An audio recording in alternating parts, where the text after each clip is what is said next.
नमस्कार, स्वागत है आपका बिहार समाचार में। आप सभी को हमारे चैनल की तरफ से मकर संक्रांति की हार्दिक शुभकामनाएं। खबरों की ओर रुख करने से पहले अगर आप हमारे चैनल में नए हैं तो चैनल को सब्सक्राइब जरूर करें और साथ ही साथ बेल वाले आइकन को जरूर दबाएं ताकि कोई भी अपडेट आप तक सबसे पहले पहुंचे। और साथ ही साथ अगर आपके मन में कोई सवाल है तो कमेंट बॉक्स में हमें जरूर पूछें और वीडियो को एक लाइक अवश्य करें, क्योंकि आपका एक लाइक हमारी मेहनत का फल होता है।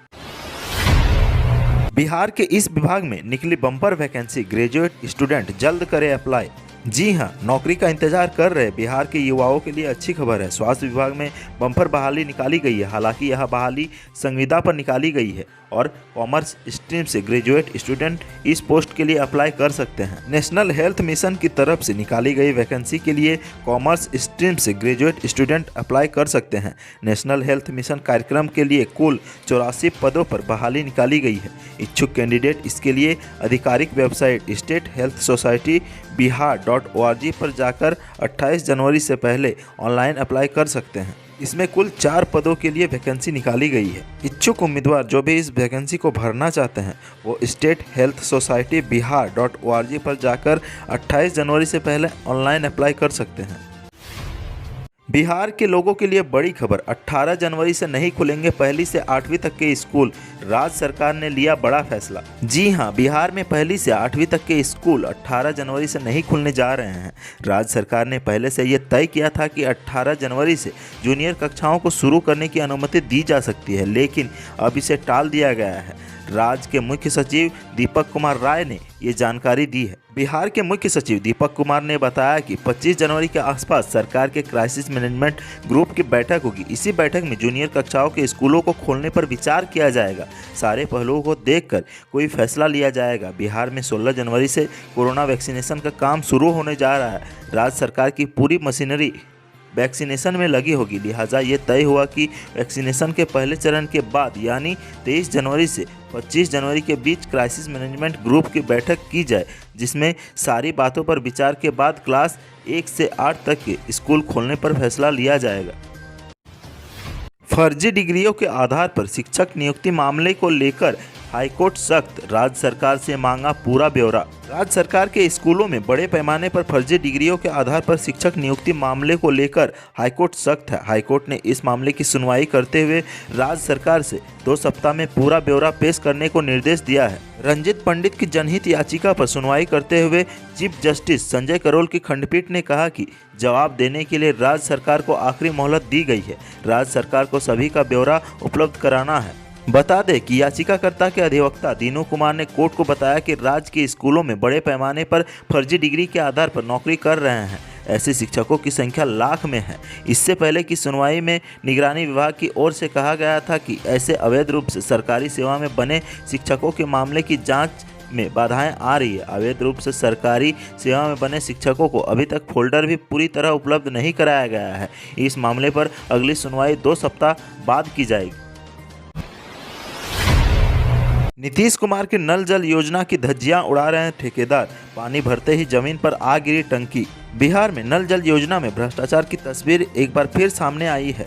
ताज़ा मामला पटना के दुल्हिन बाजार प्रखंड अंतर्गत काब पंचायत के वार्ड नंबर 5 की है, जहां मुख्यमंत्री ग्रामीण पेयजल निश्चय योजना के तहत निर्माणाधीन जल मीनार की ऊपरी छत अचानक गिर गई। बताया जा रहा है कि कंक्रीट की सेंटरिंग 5 से 6 दिनों में ही खोलकर टंकी अधिष्ठापन की गई थी और टंकी भरी जा रही थी। छत की सेंटरिंग अभी पूरी नहीं हो पाई थी, जिस कारण यह गिर गई। मामले की जानकारी मिलते ही जिलाधिकारी डॉक्टर चंद्रशेखर सिंह ने त्वरित कार्रवाई करते हुए वार्ड क्रियान्वयन एवं प्रबंधन समिति पर प्राथमिकी दर्ज कर 15 दिनों पर पुनः टावर की छत ठीक कराने का आदेश दिया है। संबंधित वार्ड में तत्कालीन जलपूर्ति बिना टंकी के सीधे की जा रही है। जिलाधिकारी ने कहा है कि ग्रामीण पेयजल निश्चय योजना के तहत हर घर नल पहुंचाने का कार्य गुणवत्ता के साथ करना है। इस कार्य में लापरवाही एवं अनियमितता बरतने वाले व्यक्ति को चिन्हित कर विधिवत कार्रवाई की जाएगी। 15 जनवरी से सूबे में चक्का जाम, ट्रक ऑनर्स एसोसिएशन और सरकार के बीच वार्ता फेल। बिहार में 15 जनवरी से ट्रकों का चक्का जाम हो जाएगा। बिहार ट्रक ऑनर्स एसोसिएशन ने 15 जनवरी से अनिश्चितकालीन हड़ताल पर जाने का ऐलान कर दिया है। एसोसिएशन और सरकार के बीच हुई वार्ता विफल होने के बाद यह ऐलान किया गया है।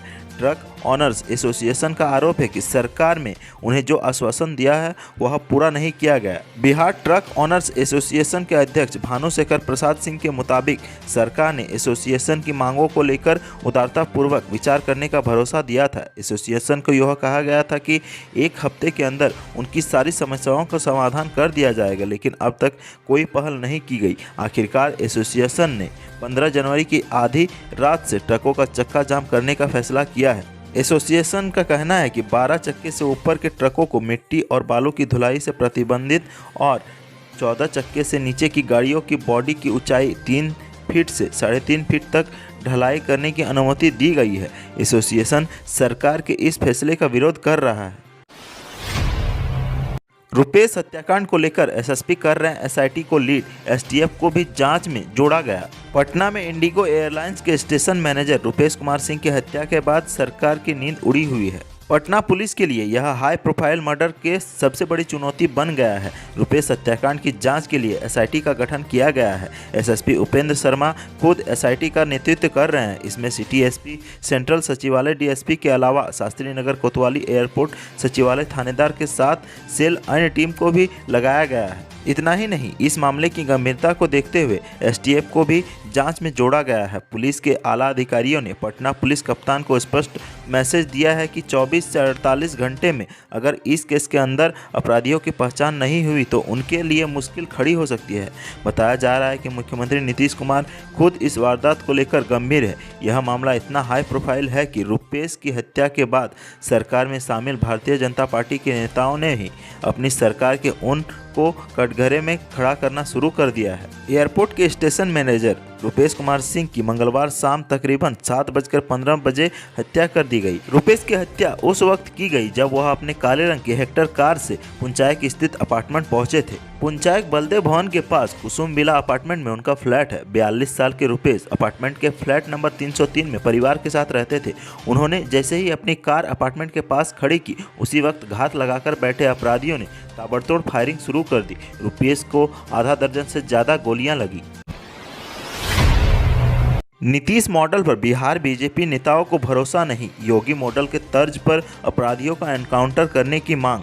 बिहार में बढ़ते अपराध को देखते हुए अब सरकार में शामिल बीजेपी के नेता को ही अपने सरकार के मॉडल पर भरोसा नहीं है। अब बिहार बीजेपी के नेता ही बिहार में भी योगी मॉडल की मांग करने लगे हैं। मंगलवार को पटना में इंडिगो एयरलाइंस के स्टेशन हेड रुपेश कुमार सिंह की हत्या के बाद अब बिहार बीजेपी के नेताओं ने ही अपराधियों का एनकाउंटर करने की मांग की है। भाजपा के वरिष्ठ नेता और बिहार सरकार के मंत्री अमरेंद्र प्रताप सिंह ने कहा कि लॉ एंड ऑर्डर किसी भी सरकार की प्राथमिकता होती है। हमारी सरकार की अपराध की घटनाओं को रोकने के लिए नीतीश सरकार पूरी तरह से मुस्तैद है, लेकिन फिर भी घटनाएं घट जा रही है। ऐसे में अपराध को रोकने के लिए विशेष व्यवस्था करनी होगी। आखिर अपराधी अपराध कर कैसे भाग जाते हैं, इस पर ध्यान देना होगा। कुछ अधिकारियों की लापरवाही की वजह से घटना होती है। इसके साथ ही उन्होंने कहा कि यूपी में योगी मॉडल का अच्छा असर हुआ है। वहीं पटना के बांकीपुर सीट में बीजेपी के विधायक नितिन नवीन आज रुपेश सिंह के वारदात वाली जगह पर गए और इस दौरान वहां अपराध पर नाराज दिखे। उन्होंने भी बिहार में योगी मॉडल की बात कही और कहा कि अगर अपराधी अपराध करके भाग रहा है तो उसका एनकाउंटर कर देना चाहिए। उन्होंने कहा कि यदि अपराधी बेलगाम हो रहे हैं तो ऐसी परिस्थितियां खराब हो रही है तो उनका एनकाउंटर करने में क्या हर्ज है। देर रात बेटी का इलाज कराने सरकारी अस्पताल पहुंच गए डीएम साहब। गोपालगंज के सदर अस्पताल में उस वक्त हड़कंप मच गया जब मंगलवार की देर रात जिलाधिकारी अपनी बेटी को लेकर इलाज कराने पहुंच गए। इस दौरान सदर अस्पताल में मौजूद डॉक्टर और कर्मी सभी ड्यूटी पर अलर्ट हो गए। जिलाधिकारी की बेटी का इलाज किया गया और डीएम घर लौट गए। डीएम के इस कदम से समाज को एक सकारात्मक संदेश मिला है। दरअसल डीएम साहब की मासूम बेटी को रात में अचानक पेट दर्द की शिकायत हुई। दर्द बढ़ने पर डीएम अपनी खुद ही बेटी को लेकर सदर अस्पताल पहुंच गए, जहां डॉक्टरों ने उनका इलाज किया। कुछ देर के बाद डीएम बेटी को लेकर घर लौट गए।